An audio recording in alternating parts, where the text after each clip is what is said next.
Aquest dijous s'ha realitzat a Balaguer la segona jornada de dansa de la Noguera. Durant tot el matí, a la plaça del Mercadal, alumnes de diferents centres de la comarca han participat en diversos tallers realitzats per escoles de dansa de la ciutat.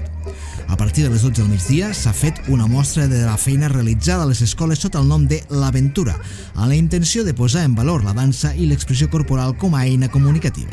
Així ho ha explicat a Ràdio Balaguer Marta Aguilar, coordinadora del Seminari de Mestres de Música de la Noguera. Marcat amb el dia dilluns, que serà el Dia Internacional de la Dansa, doncs la dansa és una eina d'expressió que treballem a les escoles, ens agrada molt compartir-la i hem pensat que una bona manera és trobar-nos aquí a Balaguer, compartir el treball que hem fet per separat, juntament amb altres escoles tant de la Noguera com de Balaguer. Albert Palau, mestre de música de l'Escola La Noguera, ha explicat que la jornada d'avui ha estat la finalització d'un treball que s'ha anat fent a cada escola durant tot el curs. Doncs avui és el dia final de tot un treball de tot el curs, que comença amb una formació inicial que fem amb Marta Matriaín,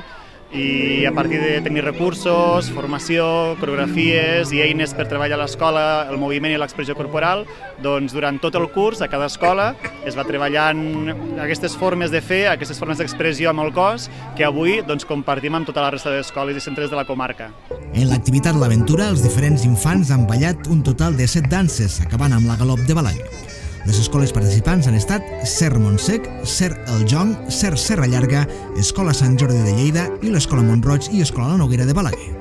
La proposta estava organitzada pel Seminari de Mestres de Música de la comarca de la Noguera, conjuntament amb el Centre de Recursos Pedagògics i amb el suport de la Paeria de Balaguer i les diferents escoles de dansa de la ciutat.